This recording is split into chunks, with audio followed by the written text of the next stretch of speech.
Tuliskan di kolom komentar dari kota mana kalian menonton. Semoga yang like dan subscribe channel ini dimudahkan segala urusannya, dilapangkan rezekinya, disehatkan badannya, dan dikabulkan semua hajat dunia akhirat oleh Allah Subhanahu wa Ta'ala. Amin ya Rabbal Alamin. Sekarang, mari kita mulai ceritanya. Lampu kristal di ruang makan itu memancarkan cahaya kekuningan yang mahal, tetapi gagal menghangatkan suasana. Genta Purbaya duduk tegak di ujung meja marmer. Jasnya masih rapi, meski jam sudah menunjukkan pukul 9 malam. Ia tampak seperti patung perunggu yang dipahat dari kekelelahan. Setiap garis wajahnya adalah peta dari 18 tahun pengorbanan. Di hadapannya, Sekar Kinanti, ibunya, menyesap teh herbal dengan anggun. Sekar kini mengenakan sutra, perhiasan yang melingkari pergelangan tangannya memantulkan cahaya lampu. Di samping Sekar, Laksmi Jelita, adiknya, tampak pucat dan kurus, memegang buku sketsa yang kosong. Genta meletakkan sebuah map kulit berwarna gelap di atas meja. Suaranya terdengar datar, tanpa intonasi kemenangan yang seharusnya menyertai pengumuman besar ini. Semua sudah beres, kata Genta, mendorong map itu sedikit ke depan. Logistik di Jakarta sudah dipegang penuh oleh tim inti. Kita bisa pergi kapan saja. Sekar meletakkan cangkir tehnya. Bunyi porselen itu terdengar terlalu nyaring dalam keheningan. "Pergi kemana, Nak?" tanya Sekar. Senyumnya sedikit tegang. "Eropa," jawab Genta, menatap lurus ke mata ibunya. "Perawatan terbaik untuk Laksmi dan liburan panjang untuk kita semua. 2 tahun atau 3, kita akan menebus semua waktu yang hilang." Laksmi mengangkat wajahnya. Matanya yang besar dan rapuh memancarkan kejutan. Tetapi ia segera menunduk lagi, memeluk buku sketsa itu lebih erat. 2 tahun? Sekar tertawa kecil, tawa yang terdengar seperti pecahan kaca. "Genta, kamu ini bicara apa? Bisnismu sedang di puncak, efisiensi operasionalmu baru mencapai titik maksimal. Kamu tidak bisa meninggalkannya begitu saja." Genta menyandarkan punggungnya ke kursi, membiarkan keheningan mengisi ruang. Ia tidak perlu berteriak untuk menunjukkan otoritasnya. "Aku sudah bekerja sejak umur 8 tahun, Bu," kata Genta pelan, tetapi setiap kata terasa seperti palu godam. "Aku sudah menopang keluarga ini sejak Laksmi didiagnosis. Bukankah janji kita, janji suci itu adalah bahwa setelah Laksmi sembuh, baru kita bisa hidup?" Sekar menggeser duduknya, tangannya mulai meremas serbet linen. "Tentu saja, Nak, tapi Laksmi belum sepenuhnya sembuh," bisik Sekar, menoleh ke Laksmi yang hanya diam. "Kondisinya mendadak memburuk lagi. Dokter bilang kita harus lebih intensif. Ada kewajiban yang harus kamu selesaikan dulu, Genta. Kewajiban moral." Genta mengangguk, seolah ia sudah menduga jawaban itu. Ia meraih map lain dari tas kerjanya, map yang lebih tipis, berisi lembaran-lembaran cetakan. "Kewajiban moral," ulang Genta, nadanya dingin. "Aku mengerti, tapi aku juga mengerti angka, Bu. Aku mengerti logistik, dan aku mengerti efisiensi." Ia menyodorkan lembaran itu. Sekar menatapnya dengan mata melebar. "Ini adalah rekapitulasi tagihan medis Laksmi selama 6 bulan terakhir. Jelas, Genta. Aku sudah membandingkannya dengan 5 tahun sebelumnya. Tagihan bulan ini, Bu, 3 kali lipat dari rata-rata tahunan. Padahal, menurut laporan dokter yang kamu berikan padaku, kondisi Laksmi stabil, bahkan cenderung membaik." Sekar meraih kertas itu. Tangannya gemetar. Ia tidak melihat angka. Ia hanya melihat tuduhan yang tersirat di mata putranya. Ini pasti kesalahan administrasi." Sekar tergagap, mencoba mengembalikan kertas itu. obat-obatan baru, Genta. Obat-obatan yang sangat mahal. Demi Laksmi, kita tidak boleh pelit. Aku tidak pernah pelit. Potong Genta. Ia mencondongkan tubuh ke depan. Suaranya kini turun menjadi bisikan yang mengancam. Aku hanya tidak suka melihat duplikasi. Ada 2 kali pembayaran untuk obat yang sama, Bu. Dan nama obat ini. Genta menunjuk baris tertentu dengan ujung pena emasnya. Nama obat ini tidak ada dalam rekam medis Laksmi yang lama. Ini obat untuk penyakit jantung, Bu. Bukan untuk kondisi Laksmi. Aku sudah mengeceknya. Sekar menarik nafas tajam, wajahnya memucat. Laksmi di sampingnya menjatuhkan buku sketsanya ke lantai kayu. Bunyi buk itu memecah ketegangan. Kau meragukan ibumu sendiri? Sekar meninggikan suaranya. Air mata mulai menggenang. Setelah semua yang kita lalui, setelah semua pengorbananmu, kau pikir aku akan berbohong tentang kesehatan adikmu? Aku tidak meragukan pengorbananku, kata Genta, mengambil kembali dokumen itu dan memasukkannya ke dalam tas. Ia berdiri, tingginya menjulang di atas meja. Aku hanya ingin memastikan bahwa pengorbanan itu, Bu, masih memiliki tujuan yang sama. Aku akan meminta dokter independen meninjau rekam medis Laksmi. Aku akan tahu kebenarannya. Genta tidak menunggu jawaban. Ia berbalik dan berjalan menuju pintu, meninggalkan Sekar yang kini terisak histeris dan Laksmi yang hanya menatap lantai. Janji suci itu terasa seperti tali yang mencekik, pikir Genta saat ia menuruni tangga. Dan aku harus tahu siapa yang memegang ujung tali itu sekarang. Genta Purbaya mengemudi di jalan tol yang lengang. Kecepatan mobilnya jauh melampaui batas aman. Ia tidak melihat pemandangan kota yang berkilauan di bawahnya. Ia hanya melihat angka-angka yang berputar di benaknya. Duplikasi, obat jantung, rekam medis palsu. Ia tiba di kantornya, sebuah penthouse yang sunyi di jantung distrik bisnis. Di sana, ia tidak lagi menjadi putra yang lelah, melainkan seorang CEO yang dingin, terbiasa memotong kerugian tanpa emosi. Genta duduk di balik meja mahoni, menunggu. Ia telah mengirimkan semua dokumen medis Laksmi kepada Dr. Haris, seorang spesialis independen yang ia kenal dari jaringan bisnisnya. 2 jam berlalu. Genta hanya menatap layar komputernya yang menampilkan grafik pertumbuhan logistik yang fantastis. Kekayaan ini, yang seharusnya menjadi hadiah, kini terasa seperti tumpukan sampah yang berbau busuk. Ponselnya bergetar. Nama Dr. Haris muncul. Genta menarik napas panjang, lalu menekan tombol jawab. Bagaimana hasilnya, dokter?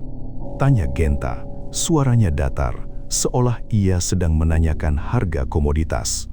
Tuan Genta, saya sudah meninjau seluruh berkas yang Anda kirimkan, kata suara Dr. Haris, terdengar profesional dan hati-hati.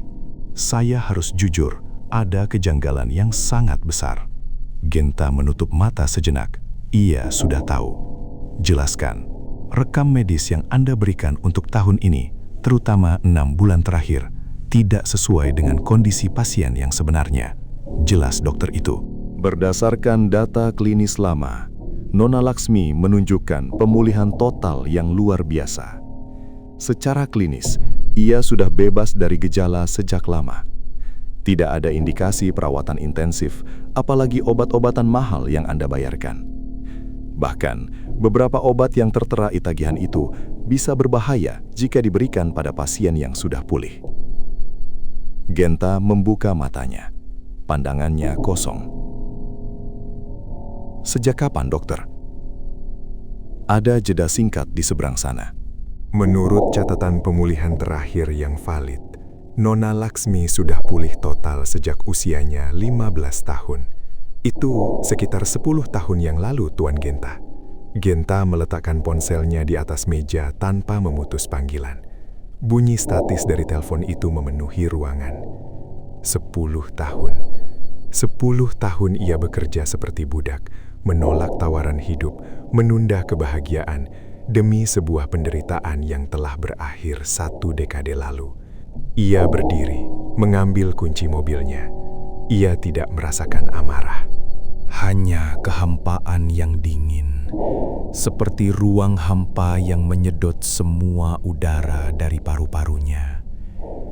Genta tahu di mana Laksmi berada. Adiknya selalu menghabiskan waktu di studio seni kecil yang ia sewa di kawasan selatan kota, jauh dari pengawasan Sekar. Ketika Genta tiba, pintu studio itu tidak terkunci. Bau cat minyak dan terpentin menyambutnya. Laksmi berdiri di depan kanvas besar, tangannya belepotan cat biru dan merah. Ia mengenakan overall denim yang lusuh, rambutnya diikat asal-asalan. Ia tampak hidup, bersemangat, dan jauh dari citra gadis rapuh yang selalu terbaring di sofa mewah rumah mereka. Laksmi berbalik, terkejut melihat Genta berdiri di ambang pintu. Kuas di tangannya jatuh ke lantai kayu. Kak Genta, Laksmi tergagap, wajahnya pucat. Sejak kapan kau di sini? Genta melangkah masuk, menutup pintu di belakangnya. Bunyi klik kunci itu terdengar final. Ia berjalan mendekati kanvas, mengabaikan Laksmi. Lukisan itu adalah pemandangan laut yang bergelora, penuh energi dan warna yang kuat. Kau terlihat sangat sibuk, kata Genta, suaranya rendah dan tanpa intonasi. Ia menunjuk lukisan itu dengan dagunya. Ini tidak terlihat seperti karya orang yang sedang sakit kronis. Laksmi mundur selangkah, tangannya menyembunyikan noda cat di celemeknya. Air mata mulai menggenang di matanya yang besar. Aku hanya mencoba melarikan diri sebentar, bisik Laksmi. Ibu tidak suka aku keluar terlalu lama. Ia bilang itu bisa memicu kambuh.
Kapan janji itu bisa ditepati?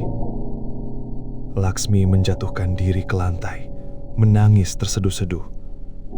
Ia tidak bisa lagi menahan beban sandiwara 10 tahun itu. Maafkan Kak, isak Laksmi, suaranya teredam. Aku sudah sembuh, sudah lama, sejak aku 15 tahun. Genta merasakan kakinya lemas.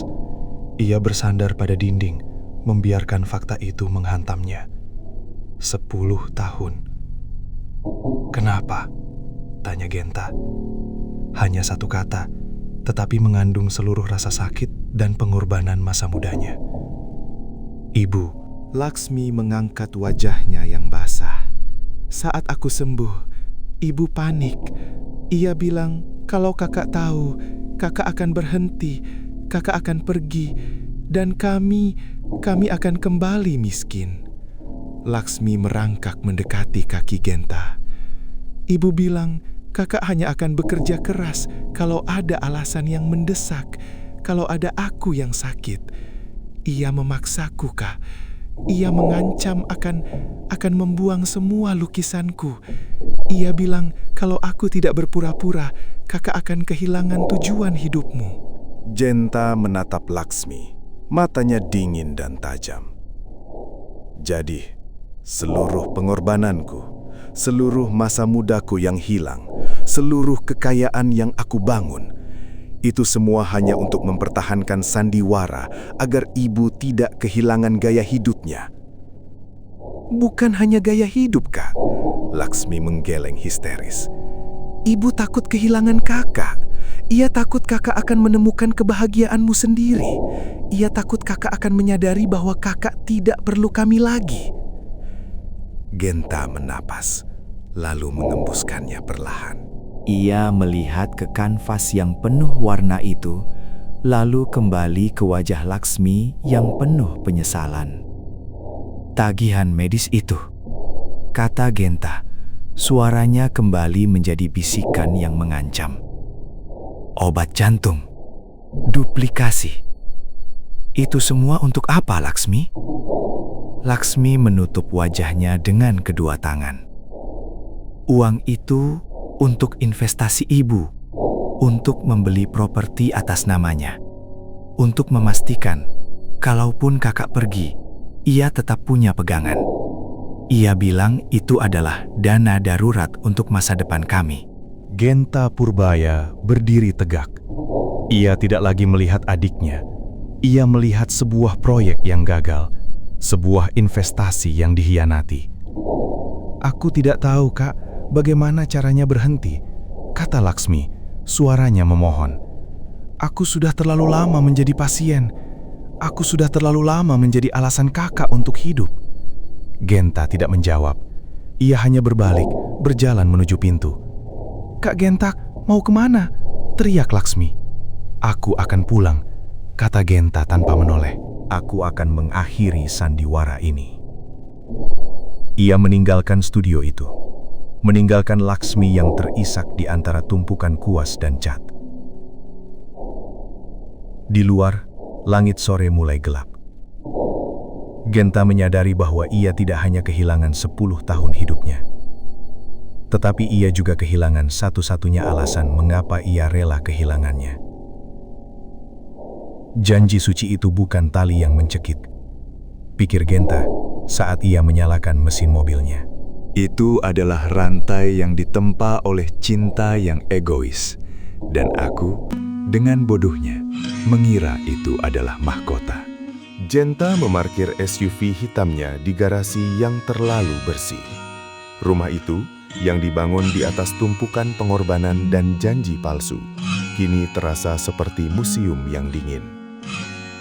Ia masuk tanpa mengetuk, melewati patung perunggu yang dibeli Sekar dari lelang terakhir. Sekar Kinanti sedang duduk di ruang keluarga, memegang tablet, memeriksa harga saham properti. Ia mengenakan gaun sutra yang mengkilap, kontras dengan bayangan Sekar yang Genta ingat, yang selalu mengenakan daster lusuh di gang sempit. Kau sudah pulang, Nak, kata Sekar, tanpa menoleh. Suaranya terdengar lega, seolah Genta baru saja menyelesaikan tugas harian. Aku baru saja melihat investasi yang bagus di Bali. Kita perlu menambah modal di kuartal ini, Genta. Kau tahu, demi Laksmi. Genta berjalan mendekat, meletakkan kunci mobilnya di atas meja marmer dengan bunyi klak yang tajam. Ia tidak duduk, ia berdiri di sana, tinggi dan membayangi, seperti tiang beton yang baru saja retak. Laksmi sudah sembuh, Bu, kata Genta. Suaranya datar, tanpa intonasi. Sekar menjatuhkan tabletnya ke sofa. Matanya melebar, tetapi ia segera menguasai diri. Senyumnya dipaksakan. Apa yang kau bicarakan, Nak? Jangan bercanda. Kau tahu kondisinya. Baru minggu lalu ia mengeluh sesak napas. Kau tahu, penyakit kronis itu berakhir 10 tahun yang lalu. Potong Genta, menatap lurus ke mata ibunya. saat ia berusia 15 tahun. Dokter bilang ia sudah pulih total. Tapi kau, Bu, kau tidak mengizinkannya berhenti menjadi pasien. Sekar bangkit berdiri, tangannya gemetar. Ia mencoba meraih tangan Genta, tetapi Genta mundur selangkah. Kau bicara omong kosong. Laksmi sedang depresi, nak. Ia mengarang cerita. Kau tahu, ia sering berhalusinasi kalau sedang sakit parah. Kau tidak boleh percaya. Aku tidak percaya, Laksmi, kata Genta. Ia mengeluarkan selembar kertas dari saku jasnya. Hasil injauan medis independen. Aku percaya pada dokter yang tidak kau bayar, Bu. Aku percaya pada duplikasi tagihan obat jantung yang tidak pernah Laksmi minum. Aku percaya pada properti di Cilandak yang kau beli atas nama pribadi, menggunakan dana operasional fiktif perawatan Laksmi. Wajah Sekar memucat. Warna merah muda di pipinya hilang seketika. Ia tidak lagi mencoba menyentuh Genta. Ia mulai menangis, tetapi air mata itu terasa kering dan dipaksakan. Kau menuduh ibumu sendiri, Genta. Setelah semua pengorbananku. Sekar menunjuk ke sekeliling ruangan mewah itu. Ini semua untuk kita. Aku hanya memastikan kita tidak kembali ke tempat sampah itu. Aku hanya memastikan kau punya tujuan, nak. Tujuanku adalah melihat Laksmi sembuh.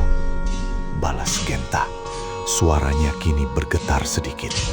Bukan karena amarah, melainkan karena rasa jijik. Tujuanku adalah menebus masa mudaku yang hilang setelah kewajibanku selesai. Tapi kau, Bu, kau mencuri alasan itu dariku. Kau membuatku bekerja seperti budak demi sandiwara yang sudah selesai 1 dekade lalu. Sekar melangkah maju, kini benar-benar histeris. Aku takut, Genta. Aku takut kau akan pergi. Aku takut kau akan menemukan kebahagiaanmu sendiri dan melupakan kami. Kau adalah mesin yang sempurna saat kau merasa bersalah dan bertanggung jawab. Aku hanya ingin mempertahankan keluarga ini. Keluarga? Genta tertawa. Suara itu terdengar seperti pecahan kaca. Kau tidak mempertahankan keluarga, Bu. Kau mempertahankan gaya hidup. Kau mempertahankan kendali. Kau mengubah janji suci menjadi rantai yang mencekik. Ia menarik napas dalam-dalam, memejamkan mata sejenak, lalu membukanya. Kehampaan di matanya lebih menakutkan daripada kemarahan. Aku sudah bicara dengan pengacara, kata Genta, kembali ke nada bisnis yang dingin. Seluruh aset yang kau kelola, termasuk properti dan investasi yang kau buat atas nama Laksmi dan dirimu, akan aku transfer sepenuhnya ke rekeningmu. Kau akan mendapatkan kebebasan finansial yang kau inginkan, Bu. Sekar berhenti menangis. Ia menatap Genta, bingung. Maksudmu, kau memberikan semuanya padaku? Ya, jawab Genta, mengangguk pelan. Kau tidak perlu lagi memalsukan tagihan medis. Kau tidak perlu lagi memaksa Laksmi berpura-pura sakit. Kau bebas, kau kaya. Kau tidak perlu takut kembali miskin. Sekar tersenyum tipis, senyum yang cepat menghilang saat ia menyadari implikasi dari kata-kata Genta selanjutnya. Tapi, lanjut Genta, mengambil kunci mobilnya kembali. Aku tidak akan pernah lagi menjadi alasanmu untuk hidup. Aku tidak akan pernah lagi menjadi sumber pendapatanmu. Aku tidak akan pernah lagi menjadi anak yang kau kendalikan dengan rasa bersalah. Genta, tunggu! Kau tidak bisa melakukan ini. Sekar berteriak, suaranya pecah. Aku ibumu, kau berutang padaku. Kau tidak bisa membuangku setelah semua yang aku lakukan. Genta berbalik, berjalan menuju pintu depan. Ia tidak menoleh. Kau tidak membuangku, Bu, kata Genta. Suaranya menggantung di udara. Kau membuangku 10 tahun yang lalu. Saat kau memilih uang dan kendali di atas kebahagiaan anakmu. Aku hanya mengambil kembali diriku yang hilang. Ia membuka pintu dan melangkah keluar, meninggalkan Sekar yang kini benar-benar menangis. bukan karena takut miskin, tetapi karena kehilangan mesin uangnya. Di luar, udara malam terasa dingin. Genta masuk ke mobilnya, menyalakan mesin, dan melaju tanpa tujuan. Ia telah memenangkan pertarungan itu. Ia telah mendapatkan kebebasan finansialnya, dan ia telah membebaskan Laksmi. Tetapi ia tidak merasakan kemenangan. Ia hanya merasakan lubang menganga di dadanya, tempat seharusnya ada hati seorang anak yang mencintai ibunya. Aku telah membayar harga yang mahal untuk kebebasan ini, pikir Genta mencengkram kemudi. Dan yang paling menyakitkan, aku menyadari bahwa seluruh pengorbananku adalah sia-sia. Aku tidak hanya kehilangan masa mudaku, aku kehilangan alasan mengapa aku rela kehilangannya. Genta Purbaya memarkir mobilnya di pinggir jalan tol yang sepi, jauh dari gerbang perumahan mewahnya. Lampu jalanan memantul di kaca depan, menciptakan garis-garis cahaya putih yang bergerak cepat, seolah waktu yang ia kejar kini melaju tanpa dirinya. Ia menatap layar ponselnya. Sudah pukul 2 pagi. Ia menekan tombol panggil. Halo? Suara Mentari terdengar serak, jelas baru bangun tidur. Aku di jalan, kata Genta. Suaranya datar, tanpa intonasi. Ia menyandarkan kepala ke sandaran kursi, merasakan dinginnya kulit jok mobil. Jam 2 pagi, Genta. Ada apa? Tanya Mentari. Nada tidurnya menghilang, digantikan kewaspadaan. Aku butuh tempat untuk duduk. Hanya duduk, Genta menambahkan, menekan kata hanya. Di seberang sana, terdengar suara gesekan kain, seolah Mentari sedang bangkit dari tempat tidur. Kau sudah bicara dengan ibumu? Genta memejamkan mata. Rasa lelah yang ia rasakan bukan lagi lelah fisik karena bekerja, melainkan lelah karena menanggung beban kebohongan yang begitu lama. Aku sudah menyelesaikan semuanya. Ia menarik napas panjang, berat. Aku sudah membebaskan Laksmi. Baiklah, Mentari berbisik. Suaranya melembut. Aku kirim alamatnya. Jangan ngebut. Aku akan menyeduh kopi yang sangat pahit. Kau butuh itu. Genta hanya bergumam sebagai jawaban, lalu mematikan sambungan.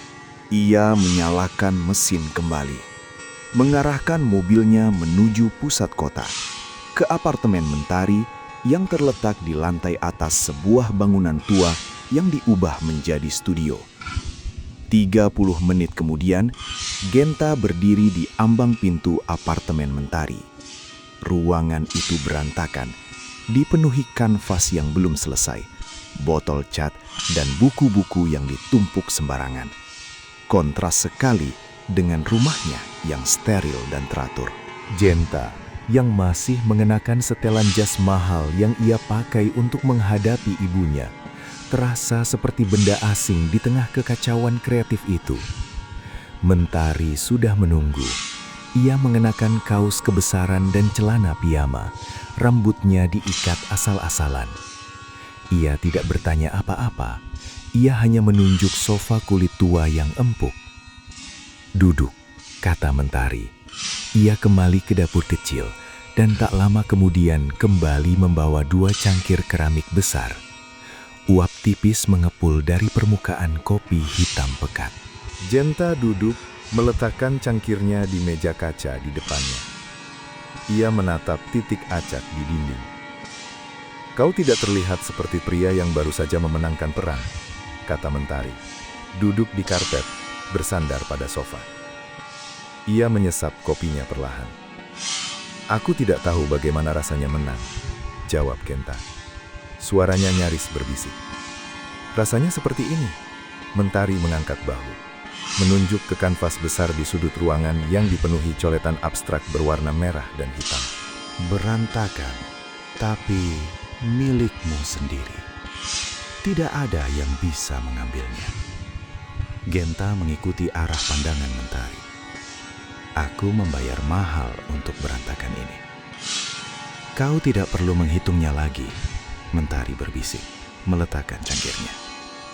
Aku harus. Genta menegakkan punggungnya. Matanya kini menatap Mentari. Karena aku menyadari, Mentari, bahwa aku tidak hanya kehilangan masa mudaku. Aku kehilangan alasan mengapa aku rela kehilangannya. Mentari mengulurkan tangan, menyentuh lengan Genta yang tegang. Sentuhan itu ringan, namun Genta merasakan sengatan dingin. "Laksmi, dia baik-baik saja?" tanya Mentari, menjaga suaranya tetap netral. "Dia melukis," kata Genta. Senyum tipis yang menyakitkan muncul di wajahnya. Dia melukis dengan penuh vitalitas. Dia sudah sembuh sejak dia berusia 15 tahun. 10 tahun yang lalu. Mentari menarik napas, tapi tidak mengatakan apa-apa. Ia hanya membiarkan keheningan itu mengisi ruangan. 10 tahun. Ulang Genta. Suaranya kini terdengar seperti desisan. "Aku menjadi kuli panggul. Aku tidur di gudang. Aku melewatkan sekolah. Aku membangun kerajaan ini. Demi penderitaan yang sudah berakhir 1 dekade lalu." Ia mengambil cangkir kopinya, menyesapnya. Rasa pahit itu membakar tenggorokannya, tapi ia tidak merasakan apa-apa di dadanya. "Dan ibumu?" "Dia takut miskin." Genta tertawa pendek, tanpa humor. "Dia takut kehilangan kendali. Dia takut kehilangan mesin uangnya. Aku memberikannya semua yang dia inginkan. Uang, kebebasan finansial. Aku melepaskan semua aset yang dia kendalikan." "Itu adalah hal yang sangat besar, Genta," kata Mentari, matanya memancarkan kekaguman yang tulus. "Tidak," Genta menggeleng. "Itu adalah hal yang sangat kecil, karena aku menyadari, Mentari, bahwa seluruh kekayaan itu kini terasa seperti debu. Aku telah membayar harga yang mahal untuk kebebasan ini, dan aku tidak tahu bagaimana cara menggunakannya." Genta berdiri, berjalan ke jendela besar yang menghadap ke kota yang masih terjaga. Lampu-lampu gedung pencakar langit yang ia bantu bangun bersinar di bawahnya. "Aku bebas," kata Genta, menatap pantulan dirinya di kaca. "Aku kaya. Aku tidak punya kewajiban lagi. Tapi aku tidak merasakan kegembiraan. Aku hanya merasakan kehampaan." Mentari bangkit, berjalan mendekat, dan berdiri di sampingnya. Ia tidak menyentuh Genta kali ini. "Kau hanya perlu waktu," kata Mentari. "Waktu?" Genta berbalik, menatap Mentari dengan mata yang kosong. "Waktu adalah hal yang paling aku benci. Waktu yang hilang, waktu yang dicuri. Aku tidak tahu bagaimana cara menjadi pria berusia 28 tahun. Aku hanya tahu cara menjadi anak 8 tahun yang ketakutan, yang harus bekerja keras demi janji palsu."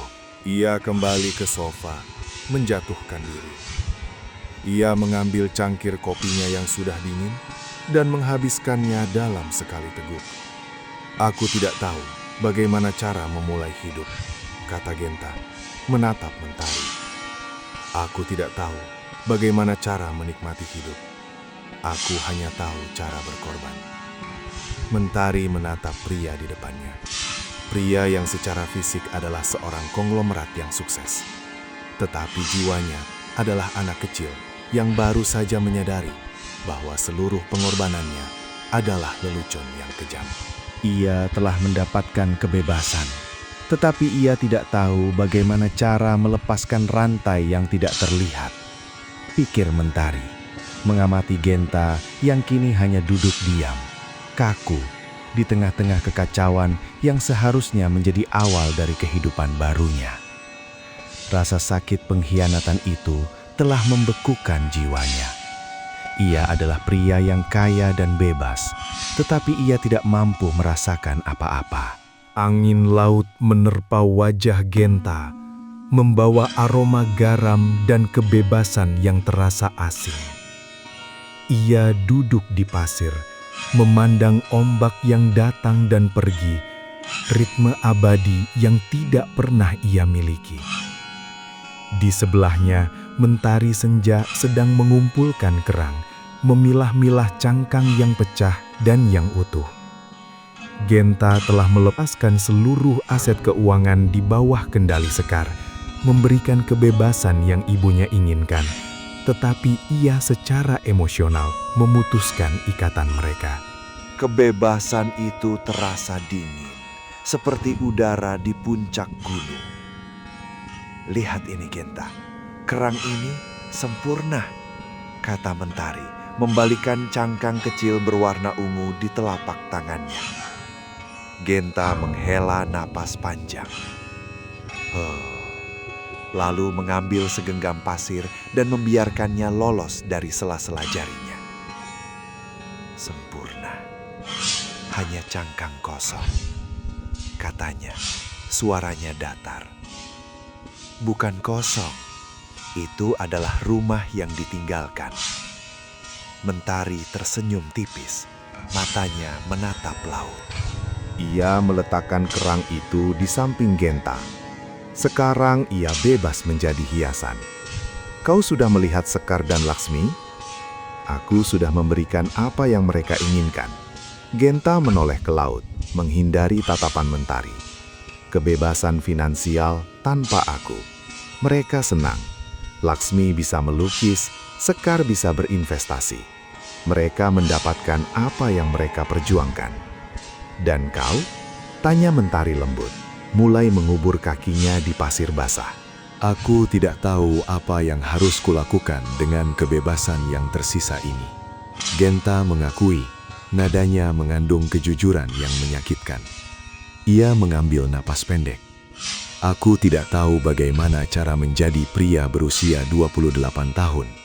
Aku hanya tahu cara menjadi anak 8 tahun yang ketakutan, yang harus bekerja keras demi janji palsu. Mentari memiringkan kepalanya. Kau bisa melukis, kau bisa bepergian, kau bisa tidur sampai siang. Aku tidak tahu bagaimana cara tidur sampai siang. Genta menggeleng, gerakan itu kaku. Aku hanya tahu cara bangun sebelum matahari terbit.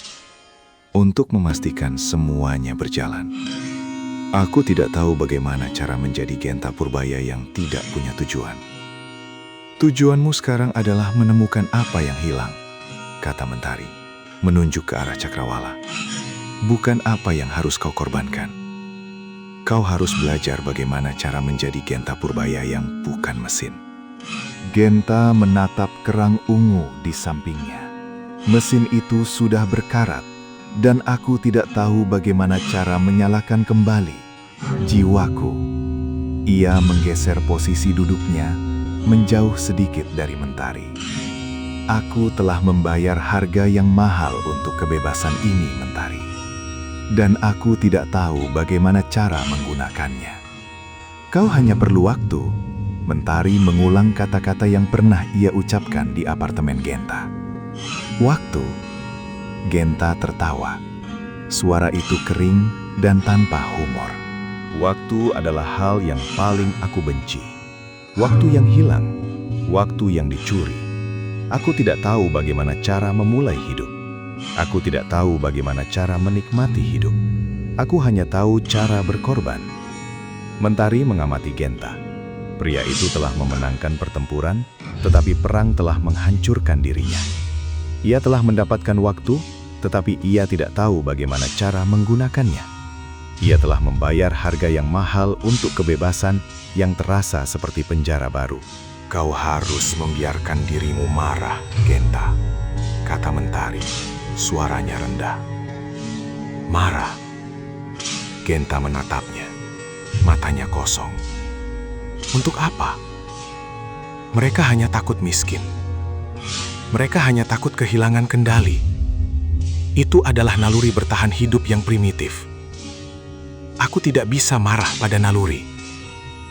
Kau bisa marah karena kau kehilangan 10 tahun hidupmu. Desak Mentari. Genta mengambil napas dalam-dalam, menahan udara di paru-parunya. Seolah-olah itu adalah racun. Aku tidak merasakan amarah. Aku hanya merasakan kehampaan. Aku telah kehilangan ibu dan adik perempuanku pada hari yang sama. Aku menemukan kebenaran. Aku tidak punya apa-apa lagi untuk dipertaruhkan. Ia berdiri, membersihkan pasir dari celana mahalnya. Ia berjalan ke tepi air, membiarkan ombak dingin menyentuh ujung sepatunya. Ia adalah pria yang kaya dan bebas, tetapi jiwanya adalah anak kecil yang hilang, terperangkap selamanya di bawah puing-puing janji palsu. Pengorbanan besarnya ternyata adalah lelucon yang kejam dan yang paling menyakitkan. Ia tidak tahu bagaimana cara tertawa lagi. Genta membiarkan ombak kembali menarik air dari ujung sepatunya. Ia berbalik, meninggalkan garis pantai yang basah. Mentari masih duduk di pasir, memeluk lututnya. Matahari sore telah turun, meninggalkan langit berwarna abu-abu kotor. Genta berjalan mendekat, bayangannya memanjang dan kurus. "Aku harus pergi," kata Genta. Mentari mengangguk, tidak bertanya kemana. Ia tahu Genta harus menyelesaikan urusan terakhirnya. Kau hanya perlu membiarkan dirimu merasakan, bisik Mentari. Suaranya hampir tertelan angin laut. Genta tidak menjawab. Ia hanya menatap Mentari sejenak, lalu berbalik dan berjalan menuju mobilnya yang terparkir jauh di atas bukit. Ia tidak merasakan apa-apa selain dingin yang menusuk. Rumah itu terasa asing, meskipun Genta yang membayarnya. Lampu kristal di ruang tamu memancarkan cahaya kuning yang hangat, kontras dengan suasana hati Genta. Sekar Kinanti sedang duduk di sofa beludru berwarna burgandi, menyesap teh dari cangkir porselen tipis. Ia tampak tenang, elegan, dan mahal. "Kau sudah pulang, nak?" tanya Sekar, meletakkan cangkir itu di atas tatakannya dengan bunyi klik yang halus. "Ibu kira kau masih sibuk dengan urusan logistikmu yang tidak ada habisnya itu." "Aku sudah bicara dengan pengacara," kata Genta, berdiri di depan meja marmer. Ia tidak duduk. Sekar tersenyum tipis. "Tentang apa, nak?" Kau tidak perlu repot-repot. Semua sudah diatur. Investasi properti di Bali itu sudah naik. Kita akan untung besar. Tentang aset, Genta melanjutkan. Suaranya datar, tanpa intonasi. Semua yang kau kelola, yang kau anggap sebagai investasi masa depan Laksmi, sudah aku pindahkan ke rekening atas nama kalian berdua. Sekar tersentak. Ia menegakkan punggungnya. Senyumnya menghilang. Apa maksudmu? Kau tidak percaya pada ibumu? Tangan Sekar meraih pegangan sofa. Buku-buku jarinya memutih. "Aku percaya pada catatan bank," balas Genta. Ia mengeluarkan amplop tebal dari saku jasnya dan meletakkannya di meja, di samping cangkir porselen. "Ini salinan transfernya, dan ini rekam medis Laksmi yang asli." Sekar menatap amplop itu, seolah itu adalah bom yang siap meledak. Ia tidak menyentuhnya. Kau mengintip urusan kami?" desis Sekar, suaranya menajam. "Setelah semua yang ibu lakukan untukmu?" Setelah ibu memastikan kau punya alasan untuk menjadi pria sukses. Genta mengambil napas, menahan udara di paru-parunya. 10 tahun. Genta berbisik. tapi suaranya memotong udara seperti pecahan kaca. 10 tahun sandiwara, Bu.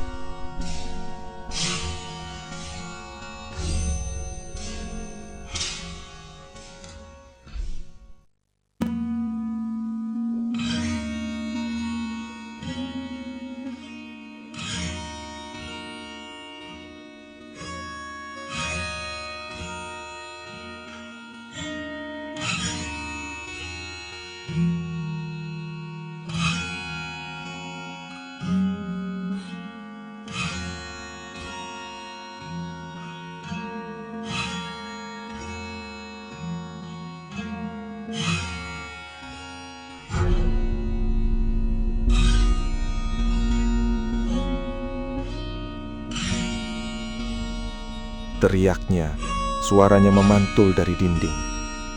Kau akan pergi, Genta. Kau akan meninggalkanku. Kembali ke lumpur jika kau tidak punya alasan untuk bekerja. Kau akan menemukan wanita lain. Kau akan menghabiskan uangmu untuk hal-hal bodoh. Aku tidak akan kembali ke lumpur, kata Genta, mengambil langkah mundur. Aku hanya tidak akan kembali ke sini. Kau tidak mengerti, nak, Sekar memohon. Tangannya gemetar hebat. Ia berjalan cepat mengelilingi meja, mencoba meraih lengan Genta. Aku takut, Genta. Aku sangat takut. Aku tidak mau kembali menjadi Sekar yang dulu, yang harus mencuci pakaian orang lain, yang harus melihatmu kelaparan. Kau adalah jaminanku.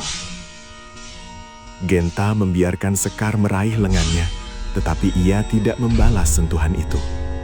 Ia hanya menatap mata ibunya yang kini dipenuhi air mata dan kepanikan. Jaminan. Genta mengulang kata itu, kepalanya sedikit miring. Aku bukan anakmu, Bu. Aku adalah mesin ATM yang kau program dengan rasa bersalah. Ia menarik lengannya perlahan, memutuskan kontak fisik mereka. Kau mendapatkan kebebasan finansial yang kau inginkan. Kau tidak perlu khawatir miskin lagi. Semua aset itu milikmu dan Laksmi. Tapi kau kehilangan aku. Sekar terisak keras, menutupi wajahnya dengan kedua tangan. Bahunya berguncang. Maafkan aku, nak. Aku hanya ingin yang terbaik untuk kita. Genta hanya menatapnya. Ia tidak bergerak mendekat. Ia tidak merasakan amarah. Hanya kehampaan yang dingin. Aku tidak merasakan amarah, katanya. Suaranya seperti batu yang bergesekan. Aku hanya merasakan debu. Ia berbalik dan berjalan keluar. Ia meninggalkan Sekar yang menangis di sofa beludru mahal di bawah cahaya kristal yang hangat. Beberapa jam kemudian, Genta kembali ke pantai. Ia duduk di samping Mentari, membiarkan angin malam menerpa wajahnya. Ia telah memotong tali yang mengikatnya. Kau sudah bicara dengannya? Tanya Mentari tanpa menoleh.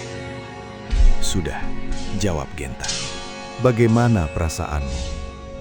Genta menatap laut yang gelap, di mana garis cakrawala telah hilang di telan malam.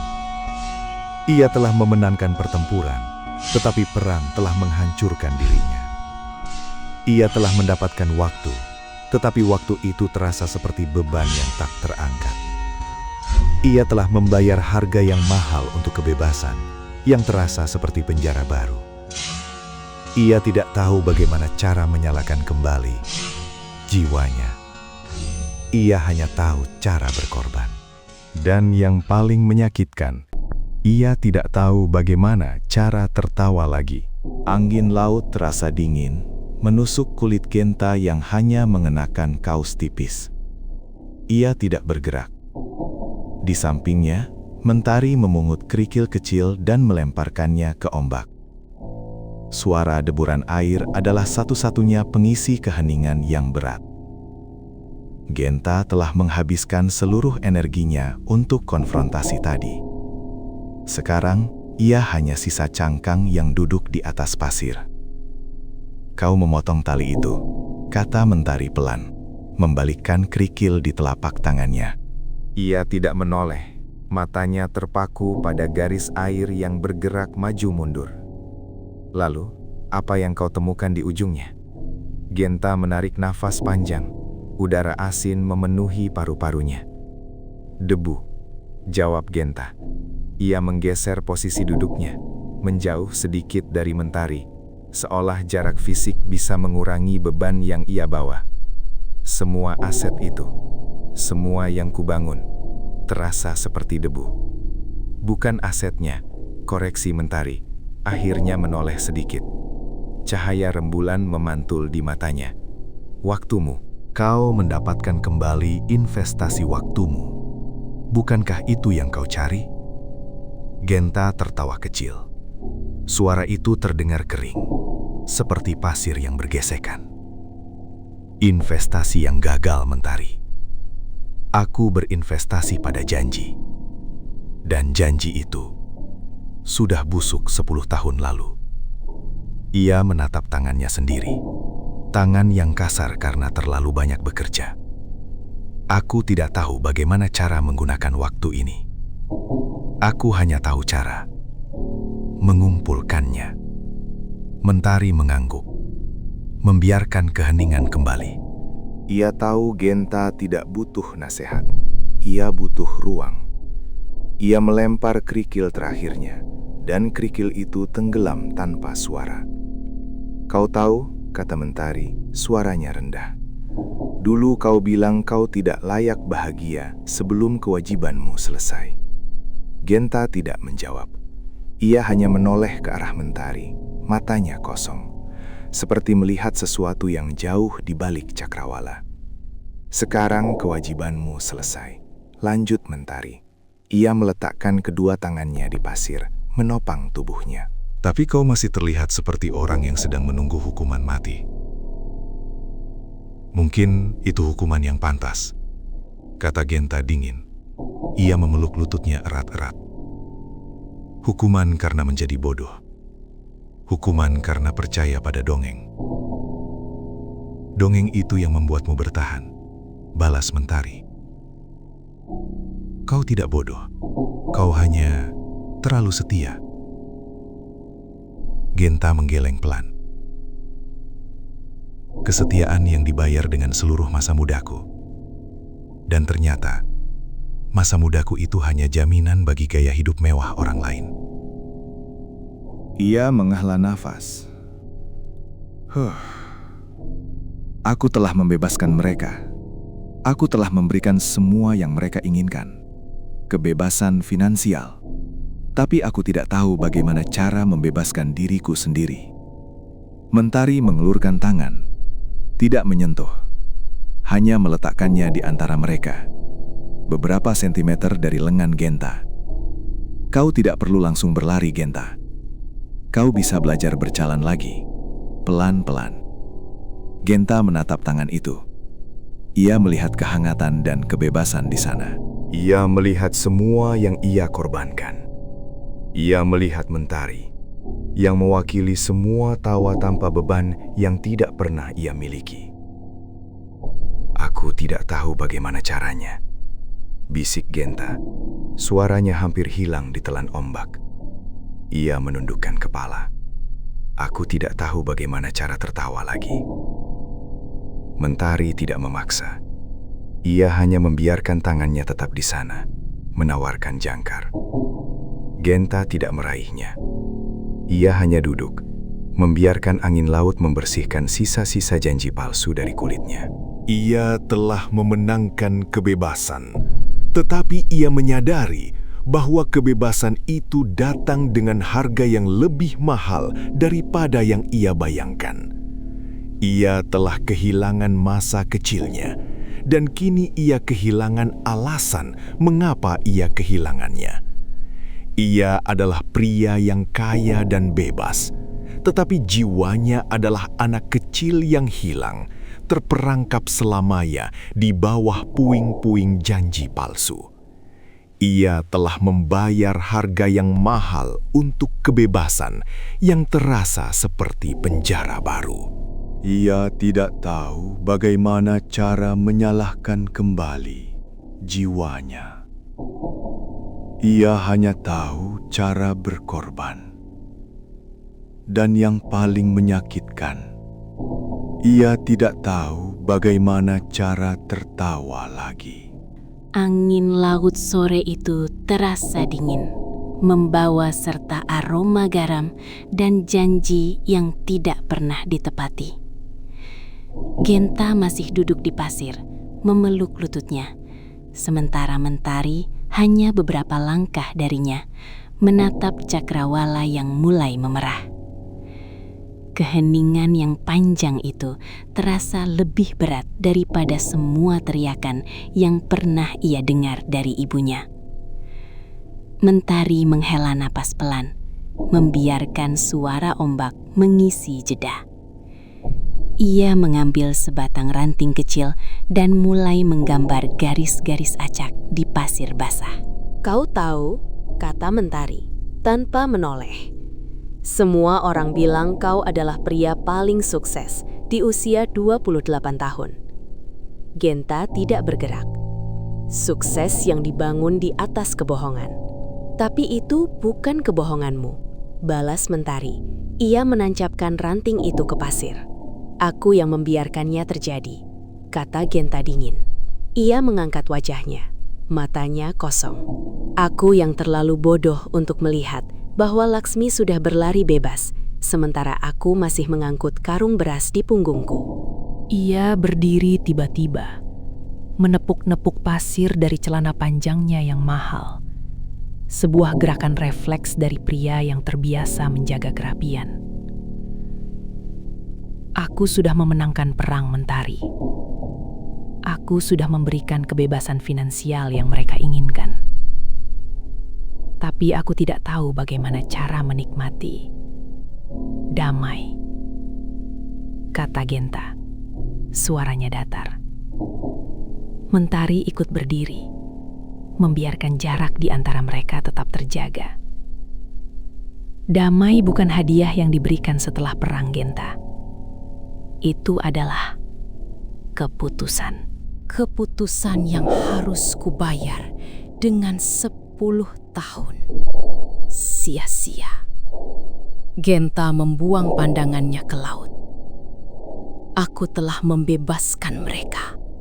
Aku telah memberikan semua yang mereka inginkan. Rumah, uang, kebebasan. Aku bahkan tidak meminta sepeser pun kembali. Dan kau meninggalkan dirimu sendiri di sana." Mentari melipat kedua tangannya di dada, menahan angin. Genta tertawa. Tawa yang terdengar seperti gesekan batu. "Aku tidak tahu di mana diriku berada. Mungkin dia mati di usia 8 tahun. Ketika aku harus memilih antara buku pelajaran dan tagihan rumah sakit." Dia tidak mati. Mentari berjalan mendekat, tetapi berhenti ketika Genta mundur selangkah secara tidak sadar. Dia hanya terkunci. "Kau harus membukanya." "Bagaimana?" Genta menatap Mentari, mencari instruksi yang jelas, seperti ia mencari instruksi bisnis. "Apakah aku harus membeli tiket pesawat ke Paris? Apakah aku harus melukis seperti yang Laksmi lakukan? Aku tidak tahu bagaimana caranya menjadi manusia normal." "Kau tidak perlu menjadi normal," Mentari menggeleng pelan. "Kau hanya perlu berhenti menjadi mesin. Kau tidak perlu melakukan apa-apa. Kau hanya perlu merasakan." Genta terdiam. Merasakan. Kata itu terasa asing, seperti bahasa kuno yang sudah lama ia lupakan. "Aku tidak bisa merasakan apa-apa," bisik Genta. "Aku hanya merasa kosong. Aku melihatmu, Mentari. Aku melihat semua tawa yang seharusnya aku miliki." Aku melihat kebebasan yang kau miliki, dan aku tahu aku menginginkannya, tapi aku tidak tahu bagaimana cara meraihnya. Mentari mengulurkan tangannya lagi, kali ini lebih tegas, tetapi tetap tidak memaksa. Kau tidak perlu meraihnya, kau hanya perlu berhenti lari. Genta menatap tangan itu. Tangan yang hangat, yang tidak pernah meminta imbalan, tidak seperti tangan ibunya yang selalu menggenggam janji suci yang ternyata beracun. Ia melihat Mentari yang mewakili semua yang ia korbankan. Aku takut, Genta mengakui. Suaranya serak. Takut apa? Takut kalau aku mulai tertawa, aku akan menyadari bahwa aku tidak punya apa-apa lagi untuk dikorbankan, kata Genta. Ia menarik nafas dalam-dalam, merasakan udara dingin memenuhi paru-parunya. Pengorbanan adalah satu-satunya identitasku. Mentari menurunkan tangannya. Ia mengerti. Genta tidak hanya kehilangan masa mudanya, ia kehilangan alasan untuk menjadi dirinya. Kalau begitu, kita mulai dari awal, kata Mentari. Suaranya lembut. Kita mulai dengan tidak melakukan apa-apa. Kita hanya berdiri di sini dan mendengarkan ombak. Genta mengangguk kaku. Ia berdiri di sana, di tepi pantai. Seorang pria yang baru saja melepaskan kekayaan dan keluarga, tetapi masih terikat oleh rantai kebiasaan. Ia adalah pria yang bebas, tetapi jiwanya adalah anak kecil yang hilang, terperangkap selamanya di bawah puing-puing janji palsu. Ia menoleh ke arah Mentari, mencoba mencari senyum, mencoba mencari tawa. Yang ia temukan hanyalah kekelelahan yang abadi. Ia telah membayar harga yang mahal untuk kebebasan yang terasa seperti penjara baru. Ia tidak tahu bagaimana cara menyalahkan kembali jiwanya. Ia hanya tahu cara berkorban. Dan yang paling menyakitkan, ia tidak tahu bagaimana cara mencintai tanpa syarat, tanpa rasa takut akan pengkhianatan lagi.